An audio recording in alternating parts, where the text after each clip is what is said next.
Assalamualaikum warahmatullahi wabarakatuh. Rekan-rekan semua, selamat pagi. Bagi yang sedang beraktivitas, silahkan beraktivitas. Tapi kalau sambil beraktivitas mau sambil join bersama kita, tidak apa-apa, malah kan sangat baik sekali. Kita akan membahas tentang filsafat dari sisi orang, tentang filsafat kesejahteraan. Bersama siapa? Seperti biasa, saya akan menghadirkan rekan saya, Dr. Andruk Bada. Ia akan bersama dengan saya, kita berkolaborasi tentang filsafat kesejahteraan. Halo, Assalamualaikum warahmatullahi wabarakatuh, Kang An. Waalaikumsalam warahmatullahi wabarakatuh. Kang Latif, apa kabar? Sehat, alhamdulillah sehat-sehat. Di mana nih, di rumah? Lagi di kebun tumbuh kan? Di Oh, sekolah? kebentuk. Oh, iya, Iya, iya, iya, iya, siap-siap. Ada aktivitas sebentar. ya di sana? Iya. Kang Latif, gambar saya kelihatan nggak wajah saya? Kelihatan, kelihatan. Bagus. Bagus ya. Aduh, sebentar. Wajah Kang Latifnya mana ya? Kang Latifnya kenapa nggak Udah kelihatan kan ya? Oke, nggak apa. eh, kelihatan. Iya, tapi suaranya jelas. Oke, oke. Di saya sih aman, semuanya seperti tampilan Oh, biasa. oke, oke, sebentar. Ya, ya udah, good. Oke, nggak apa-apa kan. Yang penting suaranya kedengar dulu dah. Kalau aman nggak masalah kan? Ya, silakan. Oke, oke. Terima Ya. kasih sudah seperti biasa setiap Ahad subuh kita menyuguhkan diri untuk sama-sama membahas tentang filsafat. Kali ini tentang filsafat kesejahteraan dan kira-kira seperti biasa kasih spoiler dulu apa yang mau kita bahas terkait dengan filsafat Iya, kesejahteraan ini. Silakan. iya, ya, makasih Kang Latif. Ini teman-teman, ini temanya kan tentang kesejahteraan ya. Nah, ini satu tema yang menurut saya juga perlu kita telisik lah lebih dalam lagi. Bagaimana sebetulnya filsafat juga memandang mengenai kesejahteraan. Dan sepintas kalau ada satu kalimat begitu, kesejahteraan. Mungkin yang ada di benak kita kan biasanya kita sejahtera itu kaitannya dengan kebercukupan dari sisi ekonomi ya. Biasanya begitu kan Latif ya.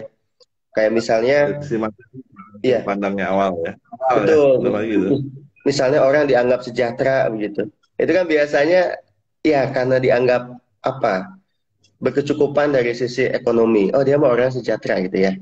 Padahal kalau kita mau mengamati lebih dalam lagi, maka sebetulnya kalau di dalam tradisi filsafat, maka istilah kesejahteraan itu malah dikaji lebih mendalam lagi. Misalnya pertama, pertanyaan yang diajukan ya Kang ya, kalau di filsafat itu, apa itu kesejahteraan? Nah, itu dulu. Jadi pertanyaan tentang hakikatnya. Hakikat sejahtera itu apa sih? Begitu. Kalau tadi misalnya definisi pertama yang diambil bahwa sejahtera itu adalah orang yang berkecukupan dari sisi ekonomi misalnya, pertanyaan yang kedua selanjutnya, kalau begitu, kalau memang sejahtera itu adalah kaitannya dengan berkecukupan di sisi ekonomi, harusnya orang itu kan bisa berbahagia kan ya ketika berkecukupan secara ekonomi.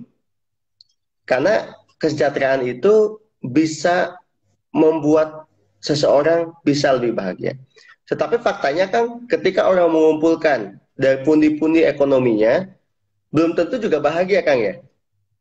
Sehingga karena belum tentu juga bahagia, pertanyaan tentang kesejahteraan itu sebetulnya bisa harus ditanyakan ulang gitu. Apakah betul orang itu sejahtera karena pundi-pundi ekonominya memang sedang baik misalnya. Nah, itu pertanyaan-pertanyaan kritis itu yang diajukan gitu. Kemudian selanjutnya kan, lantas kalau demikian apa kesejahteraan itu sendiri? Nah, kesejahteraan itu Kang Latif, kalau kita lihat itu memang tidak lepas dari apa ya tadi perasaan berkecukupan bukan pada sesuatu yang ada di luar sebetulnya Kang Latif, tapi kaitannya dengan diri sendiri, kaitannya dengan sikap batin kita terhadap sesuatu ya, di mana kita merasakan keberlimpahan atas sesuatu itu sehingga merasa secara istilah itu ya sejahtera. Contoh, nanti contoh ya. Bisakah dikatakan saya sejahtera secara hati? Sangat mungkin Kang Latif. Bisakah saya dikatakan sejahtera secara ekonomi? Itu juga sangat mungkin. Tetapi lagi-lagi itu lebih ke dalam. Jadi dari dalam nilai batin tadi atau sikap batin yang memberi respon terhadap sesuatu yang berada di luarnya kan, secara berkelimpahan. Nah itu sejahtera.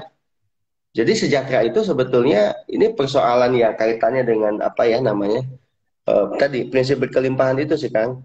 Saya misalnya tidak terlalu punya gaji banyak, saya tidak terlalu, contoh Kang ya, tidak terlalu berada di posisi yang tinggi-tinggi sekali gitu. Tetapi justru dengan apa yang saya dapat, apalagi saya juga apa namanya pekerjaan juga posisinya nggak tinggi-tinggi amat, gaji juga nggak gede-gede amat misalnya. Tapi kemudian saya merasa hatinya itu merasa berkelimpahan gitu kan.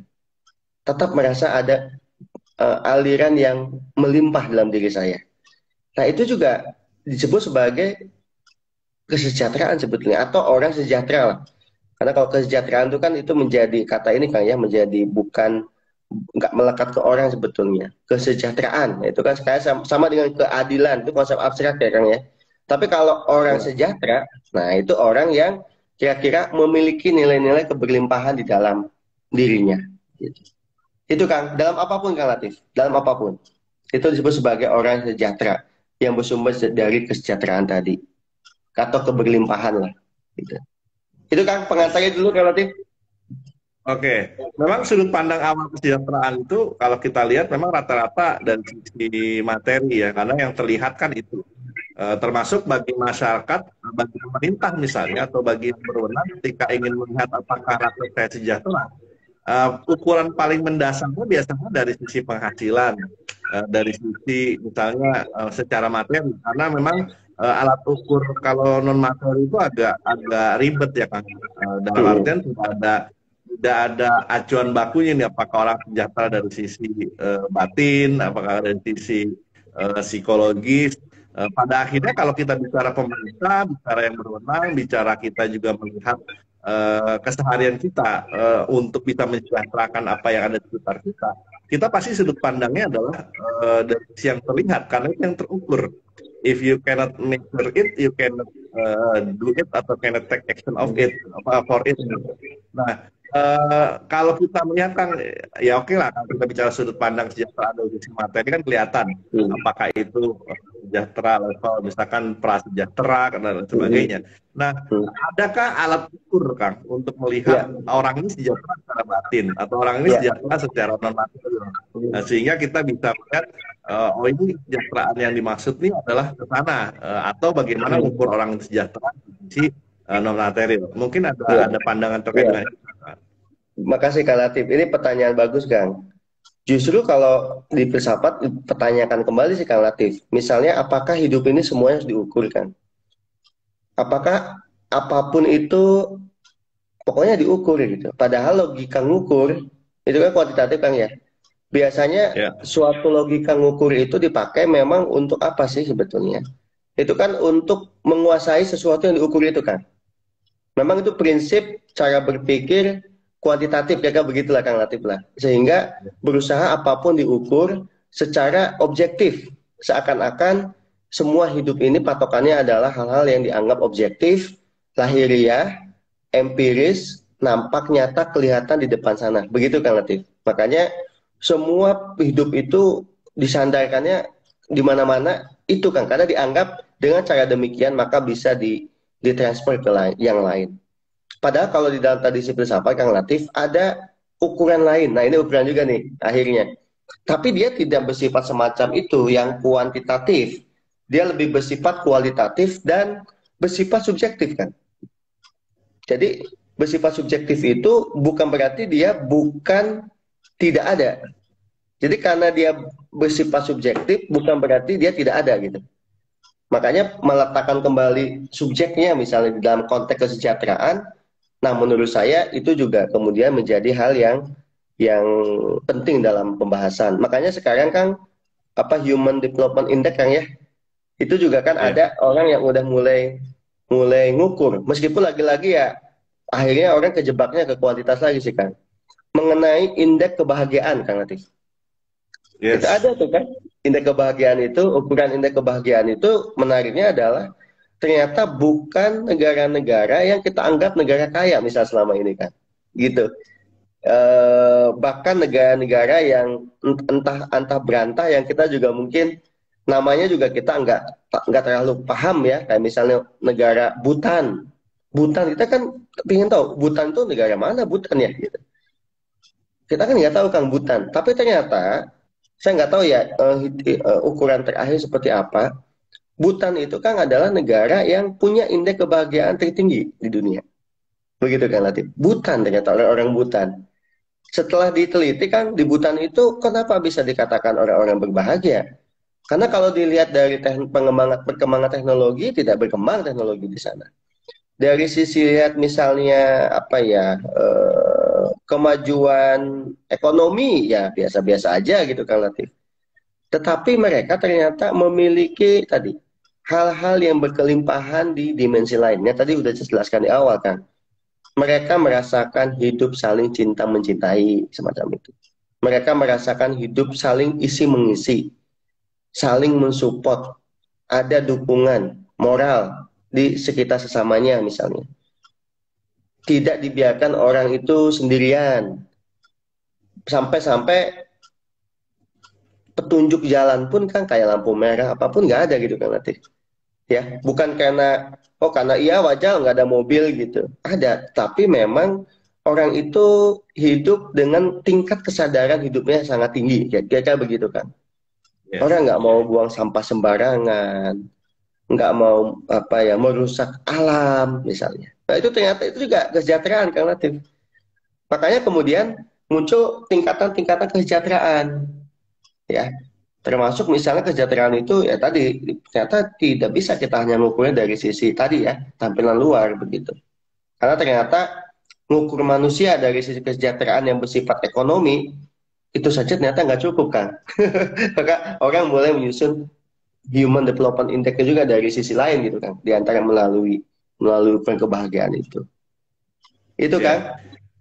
Ya, saya pernah menulis khususnya untuk yang Ya. kebahagiaan salah satu buku saya.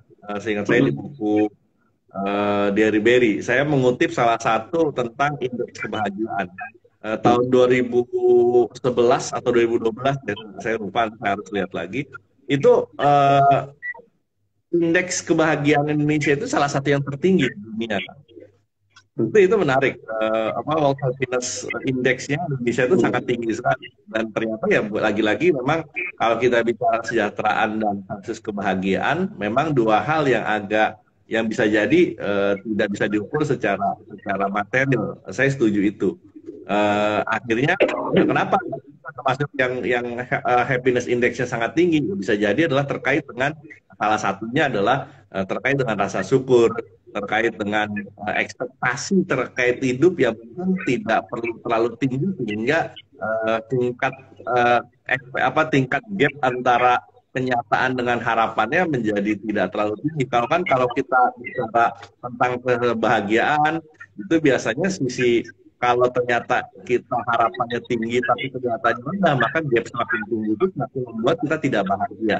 Nah, gap inilah yang sebenarnya pada akhirnya membuat akhirnya kita merasa tidak bahagia. Nah, kesejahteraan juga kalau kita lihat Kang barangkali adalah kalau kita lihat sudut pandangnya kesejahteraan dari sisi non material bisa jadi juga sama. Artinya ini apakah memang gap antara misalnya antara harapan dan dan kenyataannya setinggi apa, semakin tinggi gapnya maka semakin tinggi. Cuman memang yang membuat kita merasa tidak sejahtera dari sisi harapan hidup atau dari sisi emosional adalah karena banyaknya tuntutan-tuntutan di luar atau tuntutan-tuntutan masyarakat yang menyatakan lu nggak sejahtera nih kalau nggak mencapai, misalkan kalau kita bicara yang anak muda sekarang usia 30 harus sudah punya 1 miliar, atau kemudian quarter life crisis yang sekarang muncul, atau harapan-harapan tentang batas kesejahteraan yang mereka bikin sendiri sehingga akhirnya merasa tidak sejahtera karena pada usia tertentu saya tidak bisa mencapai uang yang sekian banyak. Nah, ini saya lihat juga semua itu terbentuk dari masyarakat yang ada, Kang. batas-batas kesejahteraan yang dibentuk secara sosial itu mau tidak mau mempengaruhi ekspektasi orang. Karena lagi-lagi kesejahteraan plus kebahagiaan yang tadi kita bicara itu adalah sangat terkait dengan ekspektasi. Nah, barangkali Kangen bisa kasih kesadaran buat kita, terutama buat masyarakat kita yang memang ada batas-batas tersendiri tentang sejahtera dan tidak sejahtera dari sisi ukuran-ukuran itu, Kang. Yang mungkin Iya, kita bisa menafikan itu ada di masyarakat kita dan itu telah membentuk, apalagi bagi milenial dan zilenial, semua terbentuk dari sisi persepsi itu, Kang. Nah, bagaimana iya, iya. menanggapi persepsi yang ada ini, Kang? Itu Kang Latif, waktu dulu ada satu kajian itu Kang, tahun eh, berapa ya? 80 atau 70 ya? Saya agak lupa itu. Dengan satu istilah the limits of growth. The limits of growth. Jadi waktu itu kan orang di mana-mana bicara pembangunan Kang Latif ya. Tetapi pembangunan itu kan sebetulnya yang dikejar itu kan adalah kesejahteraan kan. Kenapa sih suatu bangsa ngebangun? Kan supaya sejahtera kan. Tetapi ternyata de facto ketika pembangunan itu dijadikan orientasi berkehidupan bangsa di mana-mana, itu ternyata punya konsekuensi kan. Jadi ada yang dikorbankan ketika negara mengejar kemajuan hanya itu. Misalnya isu lingkungan, termasuk fenomena orang bunuh diri kan, tingkat stres hidup yang tinggi. Sehingga waktu itu para ekonom itu pun berkumpul kan, dan para ahli-ahli sosial lah, mendiskusikan, termasuk membahas namanya the limits of growth. Jadi batasan-batasan pertumbuhan itu kan. Jadi kalau kita bicara ekonomi, misalnya pertumbuhan ekonomi, ya itu harus ada batasan-batasan nih Kang, gitu kan. Sehingga kita kemudian tidak menjadi perkembangannya itu atau hidup manusia itu menjadi betul-betul apa ya Kang ya, menjadi rakus begitulah kira-kira. Akhirnya ya harus memang harus dibatasi gitu. Nah, adapun tadi capaiannya misalnya dengan kan sekarang ya semua orang itu punya keinginan misalnya oh saya punya target usia segini, contoh individu aja, saya punya target usia 30 udah ingin dapat misalnya punya uang 2 miliar. Usia 22 usia 35 punya uang 500 miliar. Misalnya itu kan target-target capaian begitu kan ya. Kalau diluaskan yang menjadi target perusahaan dan sebagainya. Boleh nggak sih? Tentu nggak masalah, silakan bikin target. Tetapi kita harus tahu bahwa yang mencapai target itu, yang ngejar target itu kan kita sebagai manusia Kang Latif. Di mana hidup manusia itu ternyata bukan melulu persoalan mengejar target. Hidup manusia itu adalah kaitannya dengan bagaimana dia bisa merayakan detik-detik kehidupannya. Bahkan setiap saat hidupnya itu bisa dirayakan dengan berbagai optimalitasnya yang dimiliki gitu kan. Setiap detik malah. Kayak misalnya kayak kita bangun pagi, kita ngecek apakah saya masih bisa menikmati misalnya contoh seduhan kopi yang ada di depan saya. Apakah saya masih bisa menikmati misalnya menghirup udara segar? Apakah saya masih bisa punya harapan terhadap kehidupan saya hari ini? Itu kan hal-hal yang tadi lagi-lagi ini bersifat kualitatif ya Kang ya, bukan kuantitatif. Yang nggak kelihatan. Tetapi ini kan mempengaruhi pencapaian tadi kan. Kalau misalnya kita dijalaninya itu selalu hari ini target, besok target, saya punya target ini terus begitu kan, apa yang akan terjadi? Toh yang akan terjadi juga adalah kalau istilah dulu kita sempat diskusi itu ada namanya sukses toksik ya, toksik tapi apa? Sukses tapi beracun. Yes. Sukses tapi beracun. Nah, saya kira itu yang kenapa kearifan filsafat itu coba ngebantu kita itu untuk memosisikan itu Kang Latif. Boleh, misalnya kita punya sesuatu, punya ambisi, tapi kita harus tahu bahwa hidup ini bukan hanya persoalan ambisi gitu Kang Latif. Persoalan menahan ambisi pun itu bagian dari penyeimbangan hidup. Ya, makanya saya dulu diingatkan oleh guru spiritual saya Kang Latif. Mereka bilang begini, An kalau kamu punya cita-cita, maka bercita-citalah. Tetapi setelah itu biarkan nanti alam yang akan mendukung kamu mewujudkannya. Nah ini bukan semacam apatisme pasif kan ya. Apatisme udah apatisme pasif lagi ya. Tapi ini adalah satu sikap batin kan, dimana kalau kita udah punya suatu keinginan, maka hidup kita itu tidak harus tiap hari diisi keinginan gitu kan. Kita biarkan dia detach, nggak attach sama kita. Tapi kita tinggal mengoptimalkan saja keseharian kita dengan segala totalitasnya. Sehingga jatuhnya kita akan sehat, kita akan tetap bisa merayakan hidup gitu kan. Kalau bahasa Kang Latif tadi akan tetap bisa mensyukuri hidup. Dan saya kira ternyata kalau kita menjalani hidup semacam itu ya, kesejahteraan itu bukan ada di ujung sana kan, tapi ada saat ini gitu. Dan kita memang sudah sejahtera. Nah, itulah yang dicari biasanya oleh para bijaksanawan itu. Mereka tidak pernah mencari sejahtera itu ada di ujung sana, atau di besok hari, atau nanti setelah saya lulus, setelah saya wisuda, setelah saya jadi misalnya direktur utama. Enggak semacam itu. Justru dari sekarang saya udah menghadirkan kesejahteraan hidup saya. Gitu. Itu kan. Ya. Itu dari sisi pribadi ya Kang, ya. Artinya Ya, memang kesejahteraan itu bisa kita, supaya salah satu yang bisa muncul ujung dari kesejahteraan adalah tadi kebahagiaan atau happiness pribadi ya. Adanya limitasi terkait dengan target pribadi yang bisa menyiksa diri kita sehingga tidak membuat bersyukur. Nah, hmm. tetapi salah satu yang menjadi satu itu yang tidak bisa lepas dari kesejahteraan secara komunal atau secara negara Hmm. adalah disparitas, Kang. Apakah Disparitas ini kan disparitas disparitas? Ya. kesenjangan kesejahteraan ini kan jadi musuhnya kesejahteraan biasanya adalah Hmm. disparitas. Hmm. Bagi setiap negara ini kan secara pribadi, sekarang saya angkat menjadi lebih ke Hmm. sosial dan Hmm. Hmm.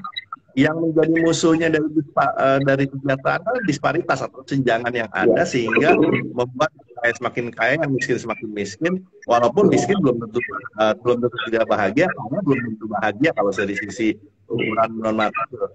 Nah, tapi kan bagi pemerintah bagaimana, atau bagi yang berwenang, atau bagi masyarakat bagaimana mengentaskan kesenjangan yang ada ini sehingga membuat masyarakat kita lebih merata. Nah, apakah hal ini menjadi kajian khusus dari filsafat? Kan kita lihat Ya. misalkan dari sisi Karl Marx sendiri kan juga melihat itu sebagai salah satu problem juga, adanya kaum borjuis dengan kaum proletar yang melihat salah satunya adalah tentang kesenjangan itu. Nah, bagaimana Kangan melihat dari sisi filsafat terkait dengan secara komunal atau secara kemasyarakatan ini adanya kesenjangan ini? Ya, memang kalau di studi filsafat Kang, bicara itu nanti kan ada ini ya, ada kaitannya kalau udah bicara sosial itu selalu ada dua pendekatan Kang, kalau di filsafat. Ya, pendekatannya lagi-lagi tadi Kang, konsepnya apakah pendekatan sosial atau pendekatan individual. Nah, kalau pendekatan individual Kang, itu nanti jatuhnya ke teori-teori liberal. Kalau dalam studi masyarakat Kang, di mana individu itu harus ditegakkan setinggi-tingginya, karena manusia itu punya kebebasan. Begitu Kang, termasuk kebebasan untuk memiliki kesamaan hak di dalam kaitannya dengan hidup sejahtera misalnya. Tapi kalau perspektif sosial itu dibalik ya. Kalmar itu kan perspektifnya itu Kang ya. Dia lebih perspektifnya itu bahwa manusia itu hidup ditentukan secara historis. Ada namanya determinisme historis Kang. Ya, di mana dia itu hidupnya basisnya adalah memang materialisme. Dan manusia itu nggak bisa lepas dari itu. Namun sayangnya Kang, apa yang terjadi pada manusia itu kan ditentukan hanya oleh segelintir orang. Ya, kan? Begitu logikanya tuh.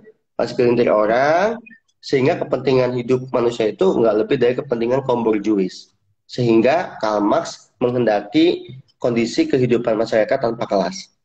Jadi ya supaya tanpa kelas, kira-kira kehidupan masyarakat tanpa kelas. Itu yang memang diingini untuk masyarakat.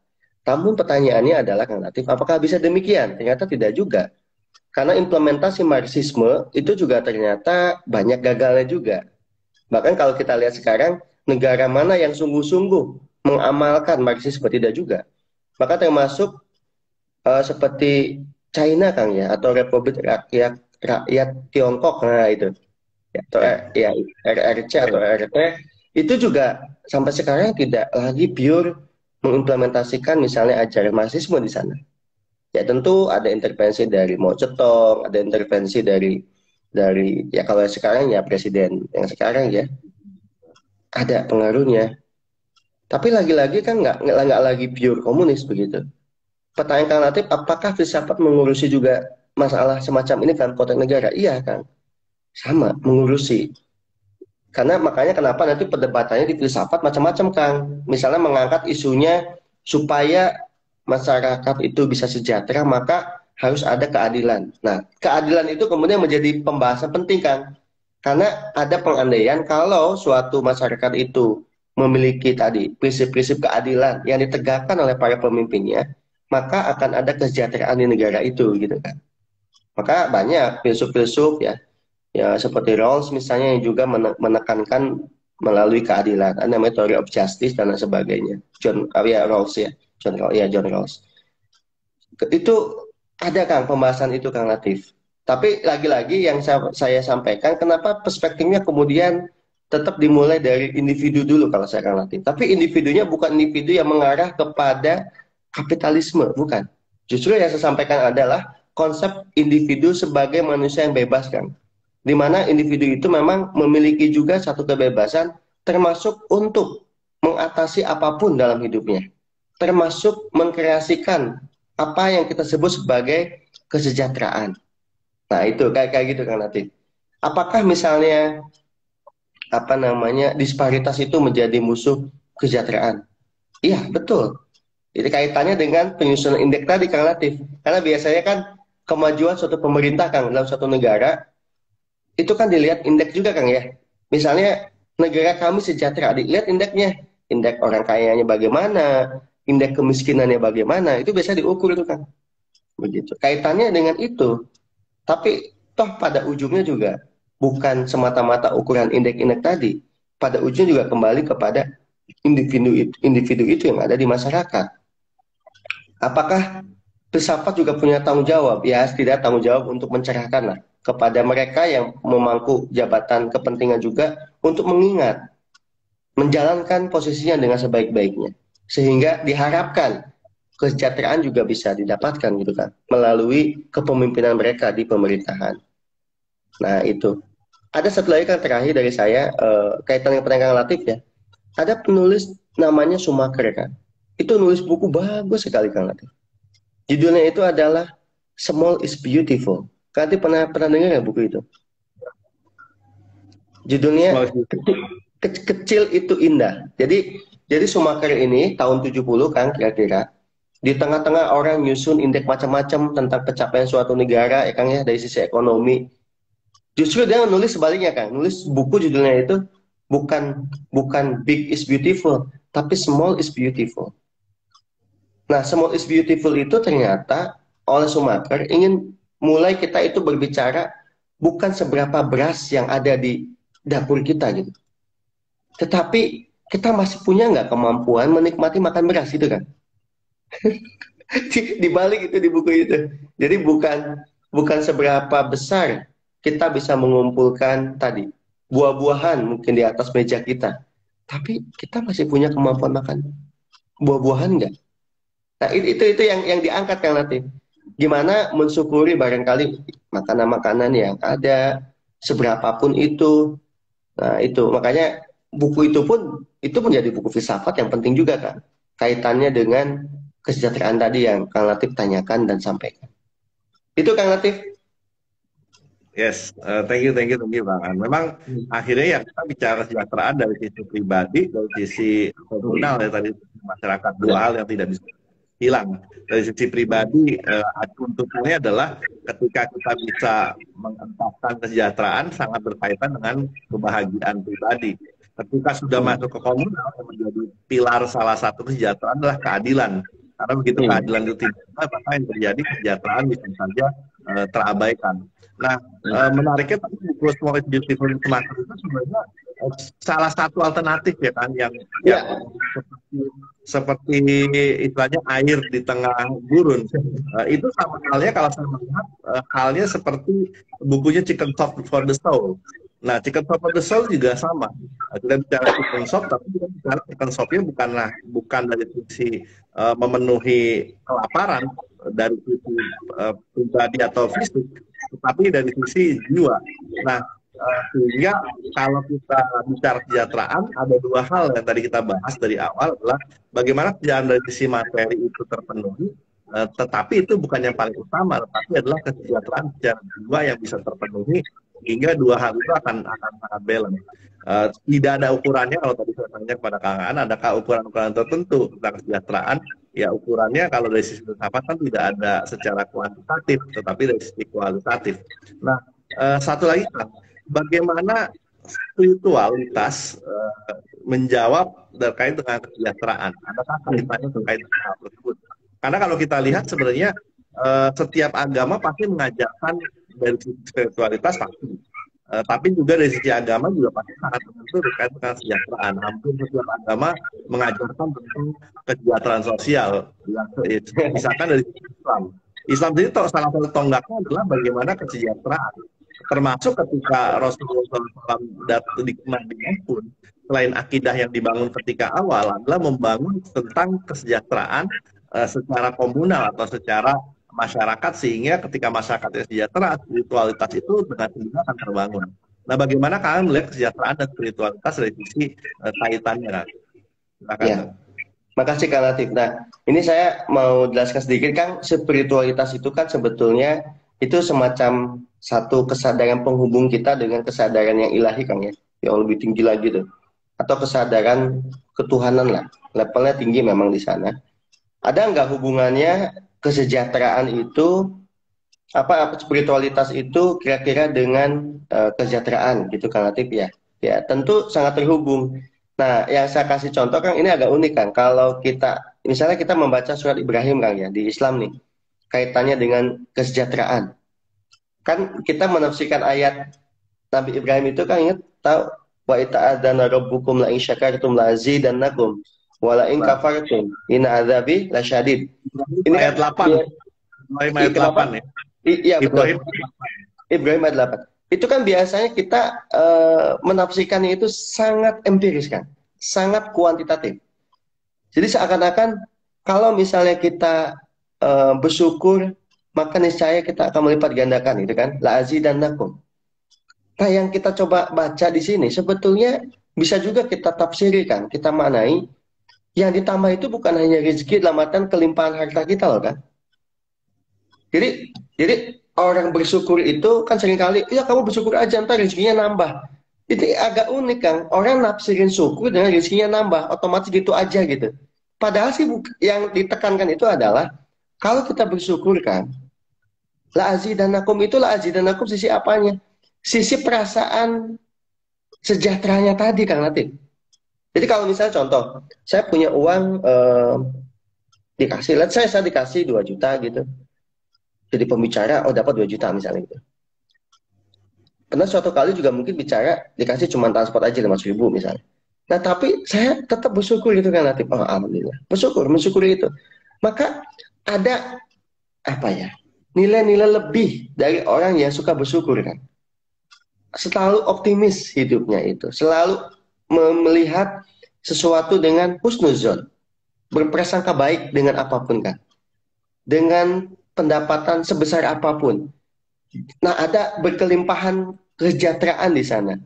Kan sebetulnya makna syukur itu kaitan juga dengan itu kemudian Kang Latif. Jadi bukan syukur kemudian tiba-tiba uang saya jadi makin nambah. Kan itu Kang ya. Sebenarnya bukan itu gitu. Sama halnya dengan kalau kita ngebantu orang kan. Kita ngebantu orang. Katanya nanti kalau kita ngasih kan akan naik 7 kali Kang ya. Kalau habis itu terus akan berlipat lagi. Sebetulnya itu bukan semata-mata masalahnya uang kita akan berlipat-lipat demikian, karena ada kan yang menafsirkannya begitu.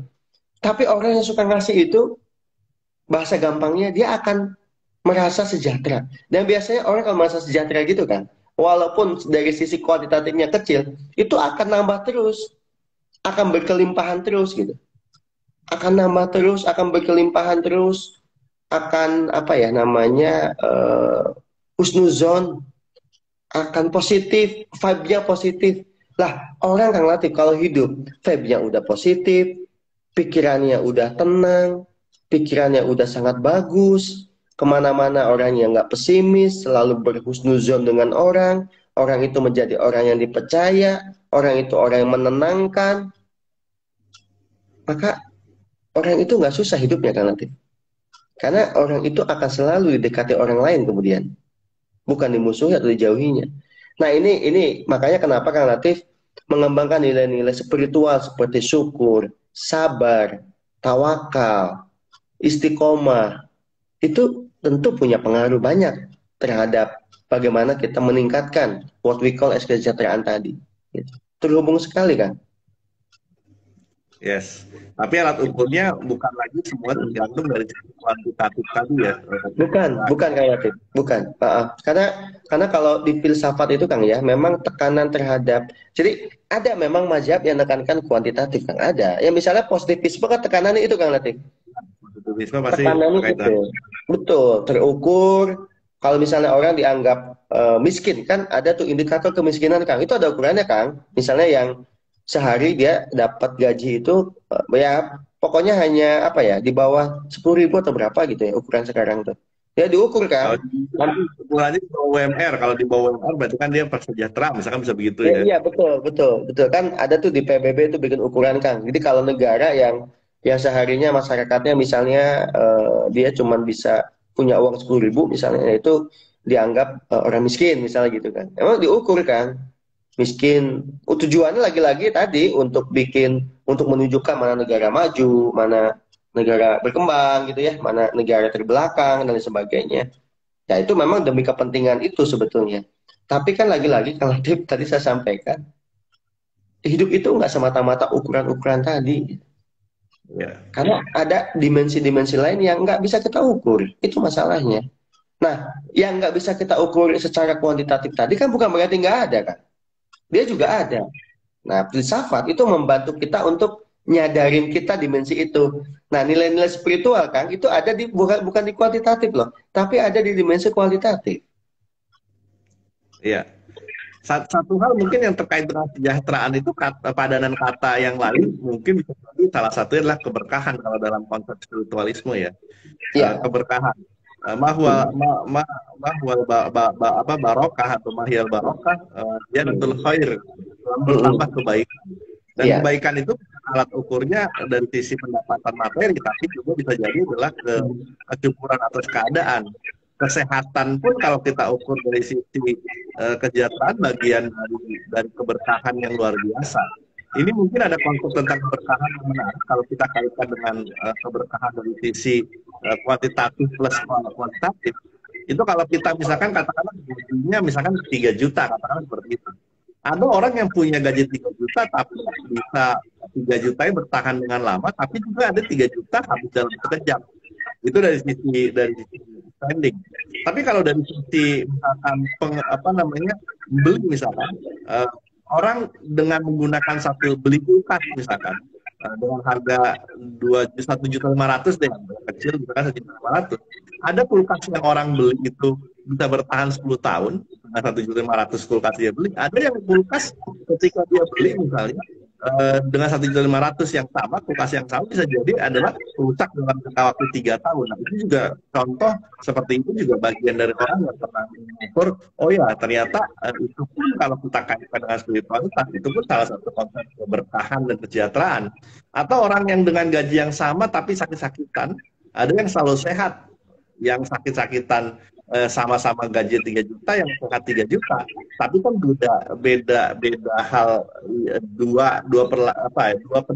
istilahnya pendapatan non material yang berbeda juga, dan banyak lagi kaitannya. Memang tidak semua lagi-lagi bisa diukur secara exact matematika, tetapi ada hal-hal yang sifatnya keberkahan, rasa syukur, kebahagiaan, keadilan, dan semuanya tidak mesti kuantitatif murni ya Kang ya, yang sangat terkait dengan betul. Anda.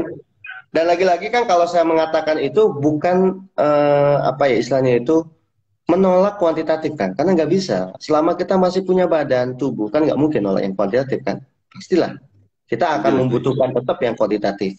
Tetapi yang ingin saya sampaikan adalah ada dimensi lain gitu dalam hidup ini, bukan hanya masalah kuantitatif. Jadi ada dimensi lain yang itu ternyata jauh lebih luas, jauh lebih kaya dari sekedar ukuran kuantitatif gitu kan. Itu yang kekayaan itu yang sebetulnya juga harus jadi satu bahan refleksi ya buat kita yang mendefinisikan kesejahteraan. Karena selama ini sejahtera kita kan hanya hitungan-hitungan itu gitu. Ya. Ya. Ya, memang segala sesuatu pasti tidak lepas dari kuantitatif, tapi ada padanan lain dari sisi kualitatif. Iya. Kesehatan saja, misalnya, alat Mm. ukur kesehatan salah satunya kan tekanan darahnya berapa, udah berapa tuh Ya. udah angka, kolesterolnya Mm. berapa udah angka. Betul. Kemudian termasuk tekanan detak jantung dan lain sebagainya, semua pasti ada angka. Berat Mm. badan pun bisa jadi salah satu alat ukur kesehatan. Jadi tetap ada alat ukur itu. Tetapi apakah ketika kita mencapai angka itu, bagaimana respon kita atas angka itu dan action nyata kita atas angka itu, sehingga angka itu tidak mempengaruhi menjadi hal negatif, tapi menjadi trigger untuk kita berbuat lebih positif. Barangkali ke arah sana, Bang. Iya. Jadi kalau ditanya Kang Latif, siapa sih yang harus jadi imam kita itu? Apakah angka-angka itu, ataukah ada dimensi lain? Nah, kalau tadi Kang Latif menghubungkan dengan yang spiritual, yang menjadi imam itu, kalau kaitan dengan spiritual tadi kan, akhirnya bukan angka lah kan. Sesuatu yang memang bersifat imaterial, itu yang menjadi imam hidup kita. Yang menjadi pegangan hidup kita kan itu sebetulnya. Apa, ya tadi, betul. Kesadaran ilahiyah, bahwa hidup memang hanya sementara dan hidup ini ada satu perjuangan memenangkan ketidakmungkinan gitu kan, termasuk mengatasi ketidakmungkinan, satu perjuangan tanpa henti untuk mengatasi itu. Nah, itulah yang menjadikan manusia itu manusia gitu kan, karena dia punya banyak sekali potensi yang terpendam. Nah, potensi yang terpendam ini lagi-lagi kan bukan hanya urusan apa yang kelihatan, termasuk juga apa yang tidak kelihatan. Dan yang tidak kelihatan itu kan bukan berarti tidak ada. Karena kalau kita anggap yang ada itu adalah hanya apa yang kelihatan, berarti kita mematikan semua potensi yang tidak kelihatan kan. Gitu. Makanya kenapa Ya. misalnya orang-orang sekarang ini kan tingkat stresnya tinggi kan. Jadi ada level of stresnya tinggi. Tinggi sekali kan. Tinggi sekali level of stresnya tinggi sekali. Sehingga orang kadang-kadang ingin menyembuhkan stresnya aja itu nggak gampang dan sangat mahal menyembuhkannya itu. Ya, hampir di semua sektor itu ada level of stressnya tinggi sekali. Nah, sekarang gimana sih supaya kan orang nyebutnya healing, healing, ayo healing gitu, supaya bisa menyembuhkan dari stres yang tinggi tadi. Maka lagi-lagi sebetulnya jawaban itu kan kualitatif kan, ya. Jawaban itu lebih Ya. kepada gimana kita membaca atau menghayati itu semua, gitu. Supaya kita bisa mengatasi dan melampauinya. Siap. Terima kasih banyak kan. 45 menit kita Tuh, berdiskusi. nggak terasa ya. Masa Nggak 45 terasa. menit. Memang lagi-lagi rekan-rekan semua, bagi Anda yang sudah hadir, terima kasih banyak. Bagi yang belum sampai akhir, dari awal sampai akhir, nggak apa-apa, nanti kita akan save di IG TV kita ini atau IG live kita ini, kita akan save dan juga kita akan posting di YouTube dan juga semoga bisa juga kita terbitkan dalam bentuk buku sehingga teman-teman bisa baca secara keseluruhan. Terima kasih banyak Kang Aan. Sama-sama Sudah Kang banyak. Latif, makasih juga. Terima kasih banyak rekan-rekan semua. Kalau mau ada ide, silahkan nanti bisa diusulkan di kolom komentar untuk kita semua ide tentang tema apa terkait dengan filsafat dari sisi orang awam. Terima kasih banyak Kang Aan. Makasih Kang Latif, sukses. Selamat berolahraga. Assalamualaikum. Ya. Waalaikumsalam warahmatullahi wabarakatuh. Thank you. Ya, saya akhiri.